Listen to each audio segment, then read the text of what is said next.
Halo Sobat Patriot 408 Channel. Kembali bersama saya JM.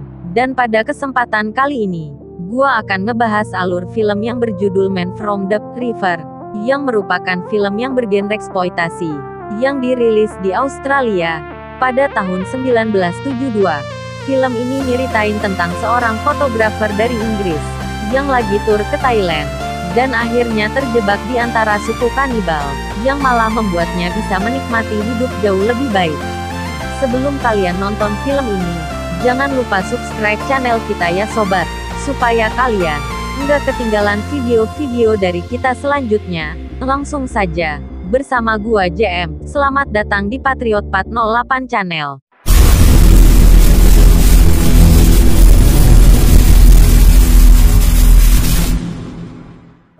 Film dimulai dengan memperlihatkan seorang fotografer, yang adalah pemeran utamanya. Namanya adalah John Bradley, yang baru turun dari pesawat, dan sekarang dia berada di pusat kota Thailand pada zaman itu.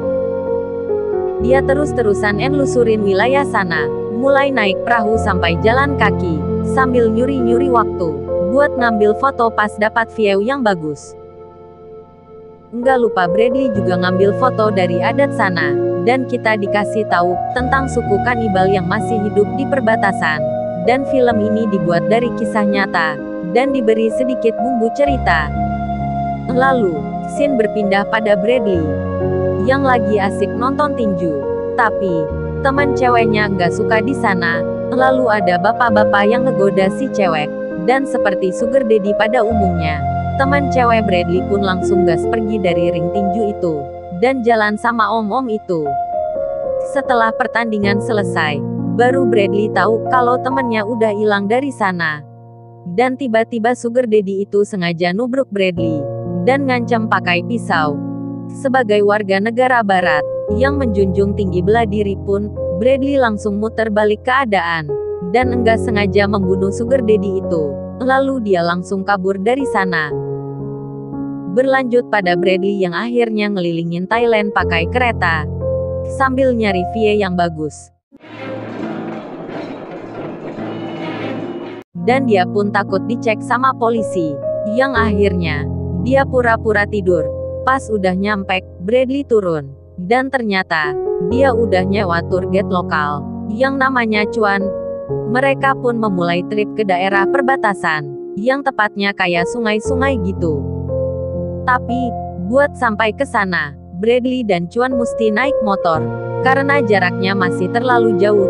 Di jalan, Chuan dikejar sama bis, yang ternyata disopirin oleh bapaknya Chuan. Chuan yang barbar pun malah ngasih oleh motornya, yang akhirnya bis bapaknya pun masuk dalam jurang. Mereka berdua pun tertawa. Dan saat mereka sampai di desa, Bradley nyuri-nyuri foto kegiatan ada yang ada di sana. Selagi Chuan nyiapin kano buat trap mereka. Lalu, pas udah mau berangkat, Bradley pun diingatin buat jauh-jauh dari perbatasan. Tapi, Bradley nganggep enteng omongan pimpinan kanonya, dan kasih uang tutup mulut, karena Bradley lagi dicari-cari sama polisi. Karena kasus pembunuhan tadi, Bradley pun berdua doang sama-sama Chuan di kano, dan Chuan ngasih Bradley makan ular. Bradley yang baru nyadar pun langsung muntah, dan ngasih minuman non-halal ke Chuan, buat balas dendam biar Chuan juga muntah. Esok harinya, Bradley pun langsung ngejalanin pekerjaannya, dengan motret objek bawah air Thailand, dan, habis dia capek berenang, dia pun tidur, sedangkan Chuan lagi main seruling. Pas sorenya Bradley kebangun dan ngelihat, Chuan udah nggak ada di kano. Dia kebingungan dan akhirnya, dia ngelihat helm proyek punyanya Chuan, dan inisiatif buat berenang ke sana. Tapi, pas udah deket, dia malah ngelihat mayatnya Chuan, dan malah berenang makin cepat. Ternyata dia udah diintai oleh penduduk asli. Dan pas udah di posisi, dialah langsung kena jaring, yang udah disiapin oleh suku kanibal di perbatasan. Dia pun dibawa ke desa sebagai manusia duyung.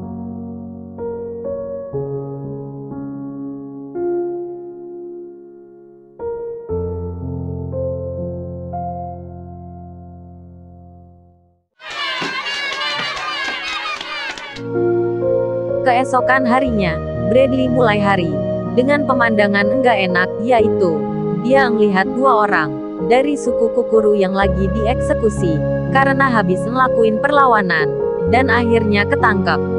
Lanjut pada siang harinya, dia dilihatin sama gadis cantik dari suku itu. Si cantik itu minta kepada bapaknya yang merupakan kepala suku untuk ngelepasin Bradley karena Bradley hanya manusia biasa yang niatnya mau dijadikan budak sama si cantik ini. Scene berpindah pada Bradley yang lagi dipaksa untuk ngambil sumber daya dari air, tapi salah satu orang datang dan perintahin untuk stop perpelonco si Bradley karena dia ternyata manusia biasa. Dan dia pun diikat di sebuah gubuk. Bradley ngerasa benar-benar enggak nyaman karena tempat itu dipakai untuk buat ikan asin. Sedangkan si cantik tadi itu namanya adalah Maraya. Sekarang dia pun ngawasin Bradley yang sedang disuruh buat kerja serabutan. Maraya dengan senyumannya bisa ngasih tenaga ke Bradley dan akhirnya bisa kerja sesuai perintah.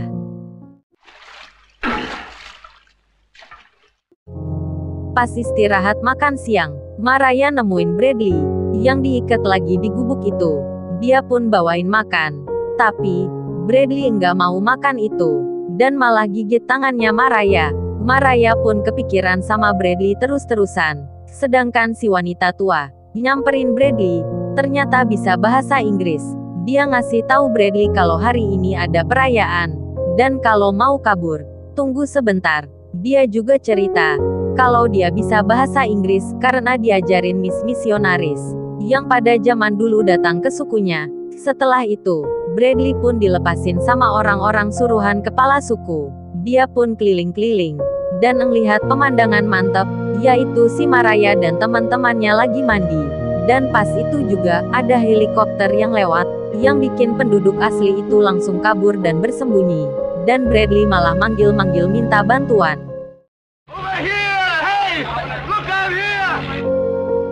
Akhirnya, setelah itu pun dia langsung disikat para jagoan dari suku itu, karena itu juga dia hampir dibunuh oleh suku asli. Tapi, Maraya yang kayaknya sudah suka sama Bradley, langsung nahan orang yang niat ngebunuh Bradley. Malam harinya, si wanita tua lagi-lagi nilinap ke gubuknya Bradley dan beri Bradley obat. Bradley bilang ke wanita tua ini buat nyariin dia kano supaya dia bisa kabur. Tapi wanita tua ini peringatin Bradley kalau dia timingnya salah atau gimana-gimana, tar malah jadi bumerang buat dirinya sendiri. Karena hukuman di suku ini nggak main-main. Bradley pun langsung overthinking dan jadi mikirin dunia luar dan pesonanya sama desanya sekarang sama orang-orangnya yang baik-baik. Paginya pas Bradley lagi kerja, ada orang jatuh ketimpa tangga. Ini bukan peribahasa sobat, tapi beneran. Dia pun langsung bantu orang-orang buat nyelamatin. Tapi sayang, orang itu enggak selamat dan akhirnya meninggal di tempat. Orang itu pun langsung dikremasi. Dan setelah acara kremasi, istri korban pun langsung dibuka bajunya dan digenjot salah satu orang dari suku itu yang ngelambangin wanita itu sudah terlepas dari suaminya dan jadi janda kembang. Yang ngejelasin itu adalah si wanita tua. Dan setelah si wanita tua ngomong, Bradley langsung prepare buat kabur dari desa itu. Singkat cerita, setelah dari beberapa persiapan, dia pun kabur dengan peralatan seadanya, yaitu bambu runcing. Dan saat dia kabur pun, ternyata ada yang lapor. Sampai akhirnya, kelompok pejuang pun pergi untuk ngejar Bradley. Awalnya Bradley berhasil sembunyi, tapi sepandai-pandainya tupai melompat, tapi Bradley bukan tupai. Jadinya dia pun ketangkep. Dan akhirnya dia pun battle by one get one. Singkat cerita, Bradley bisa ngalahin ketua pejuang dari suku itu. Tapi, karena dia udah kecapean, dia pun tetap tepar. Dan, pas dia bangun, dia sudah dikelilingin orang dari suku itu. Dan kepala suku merintahin bahwa dia balik ke kurungannya. Tapi jangan dibunuh. Karena sekarang, dia bakal gantiin ketua pejuang yang sudah dia bunuh dari suku itu. Dia pun dikasih hukuman sementara, yaitu dipasung kepalanya pakai bambu dan dijemur kayak ikan asin sampai dia dehidrasi parah. Untung ada wanita tua yang bisa ngobatin dia. Dan keesokan harinya, Pas dia kerja bikin ikan asin, dia pun dipanggil sama kepala suku, dan disuruh makan otak uk-uk ak-ak, dan setelah itu dia lakuin. Sekarang dia resmi jadi barisan para pejuang dari suku itu. Setelah dia dilantik, sekarang dia gak perlu kejar Lodi lagi. Tapi tiba-tiba ada laporan kalau ada anak kecil lagi sekarat. Dia pun ikut ngecek ke sana, dan di sana udah ada dukun desa yang berusaha ngobatin anak ini dengan ilmunya. Dia bilang kalau anak ini kesurupan makhluk iblis, tapi Bradley yang mengerti pengobatan modern langsung turun tangan dan ngobatin anak yang gak bisa nafas itu. Akhirnya anak itu pun bisa diselamatin.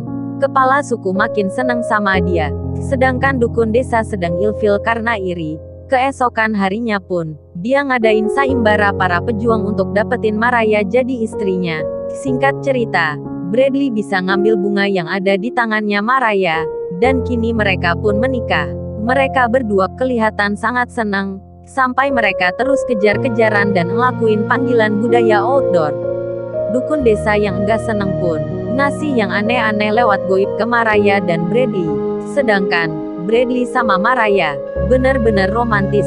Sampai-sampai sekarang Maraya belajar bahasa Inggris supaya bisa komunikasi dengan baik sama suaminya. Bradley pun dipanggil sama mertuanya dan menerima kabar kalau Maraya sudah hamil. Bradley benar-benar senang banget karena hal itu. Tapi punya anak gak berhentiin mereka mantap-mantap aselole. Sampai suatu ketika, pas Maraya lagi pergi, dia pun ngerasa sakit kepala, tapi wanita tua yang bareng sama dia langsung nganter dia pulang dan istirahat. Ini dikira karena Maraya baru hamil. Sedangkan Bradley jadi benar-benar nikmatin hidup dan peradabannya yang baru. Suatu ketika, pas dia lagi ngedit di tengah sungai, dia pun dapat laporan kalau ada suku Kukuru yang nyerang mereka lagi. Pas itu juga, tiba-tiba penglihatan Maraya jadi hilang. Akhirnya Maraya dibawa balik ke desanya, sedangkan Bradley ngelawan suku Kukuru yang sok kuat itu.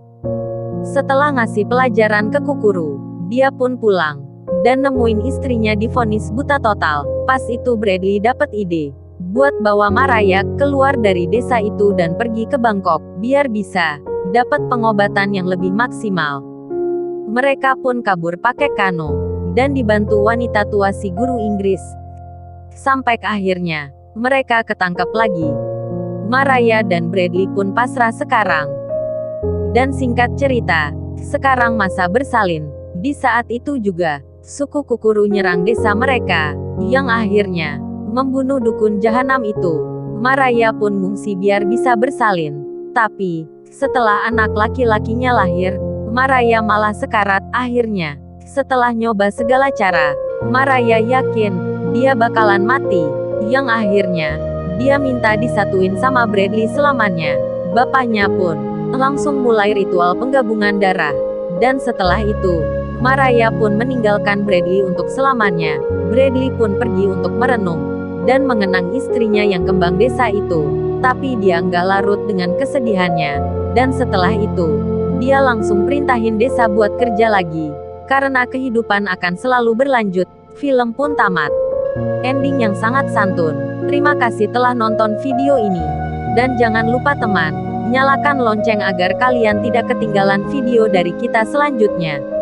Saya JM, pamit undur diri. See you next time.